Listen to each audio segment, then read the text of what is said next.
د خیبر پښتونخوا حکومت اعلان کړی چې وادي کیلاش د یونسکو نړیوالي موقتي فهرست کې شامل شوې ده. چارواکي وایي دا د سیمې لپاره یو تاریخي ګام دی ځکه چې د کیلاش ځانګړي کلتور، لرغوني رسمونه او زړه راښکونکي طبي ښکلا اوس په نړیواله کوڅه پیژندل کیږي. د چارواکو په وینا د دې شاملېدو سره به نه یوازې د سیمې کلتور میراث خوندي شي بلکې د سیاحت، اقتصادي فعالیتونو او د ځایي خلکو د ژوند معیار کې به هم مثبت بدلون راشي.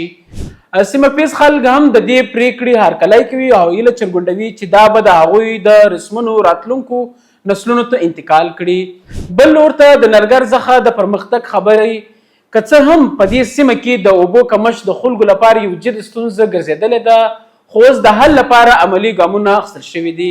د ځایي خلکو حکومت او اړوندو ادارو په ګډه هڅو د اوبو د ښه مدیریت، نورو ذخیرو جوړولو، د رسولو سیستم پیاوړتیا کار پیل شوی دی. د سیمې اوسیدونکي وایي چې د هڅې به ډېرې ژر پایله ورکړي او خلک به د پاکو اوبو له اسانتیا برخمن شي.